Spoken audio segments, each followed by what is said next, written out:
Շնորհակալ եմ շատ, հարգելի գործընկերներ, ճիշտն ասած մի փոքր ոգևորությունս էլ անցավ, քանի որ պարոն Խաչատրյանը հիմա դահլիճում չէ։ Ես ուզում եի ասել, որ բնավ չեմ զարմանում, թե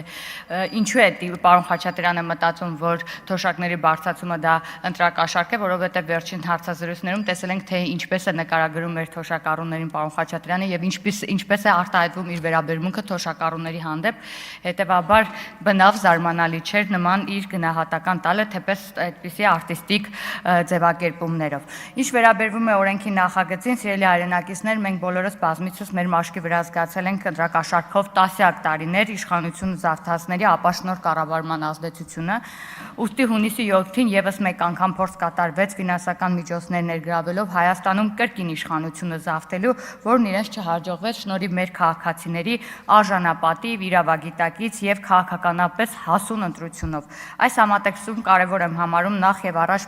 պատժի խստացումը ընտրակաշառք առաջարկողի, վերցնողի եւ դրանցում որպես միջնորդ ներգրավվածների համար։ Այս գործընթացում ներգրավվածները պետք է հասկանան, որ իրենք քրեական վարքագիծ են դրսևորում եւ պատիժն էլ պետք է լինին նույնքան խիստ։ Ուստի այս նախագծով առաջարկվող փոփոխություններին խնդրում եմ կողմ քվեարկել։ Շնորհակալ եմ։